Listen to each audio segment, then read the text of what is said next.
Dad, do you think I'm an idiot or no? Oh, no, I don't actually. Which way? Straight. Straight, right here. This way. Okay, go. You've stopped at a light. Alright, so first thing we learned about addition in a chemical reaction. That is when you need unsaturated hydrocarbons because you need double or triple bonds in the carbons, so they are easier to break apart because you're just adding. It's basically you're starting with one thing and another thing, and you're ending with one main thing. Next thing, substitution. That is where you have saturated hydrocarbons and you have single bonds. They are harder to break because you have to break the bond, then substitute it in. That takes more energy, so the activation energy is higher. Then we move into fermentation. This is what happens when you get apple cider.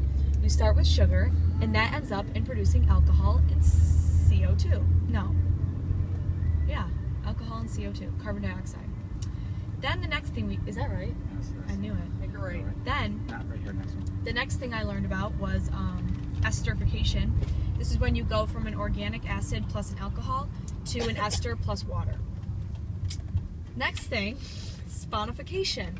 This is when you use a fat plus a base to equal glycerol plus soap. Glycerol. That's how you make soap. Oh. Lastly, we learned about polymerization. That is basically taking a bunch of little hydrocarbon monomers and making them into huge monomers. It's basically having a little thing and making it into big things, building like Legos.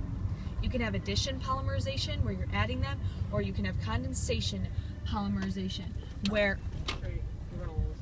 or you can have addition, or you can have addition polymerization is when you have unsaturated, which means there are double or triple bonds in that polymerization, or you can have what's it called? Yeah, condensation polymerization, which basically you can just tell because it is a byproduct of water, and that is how you know your basic functional groups. Then we get into esters, halogens, alcohols, ketones, aldehydes. These are the main functional groups of organic chemistry. This is because carbon is such an important element. It has 4 bonding sites, so it can bond with anything. That is the highest, and that is the most. It needs 4 electrons to get stable, so it's going to do everything it can. That's organic chemistry in 5 seconds.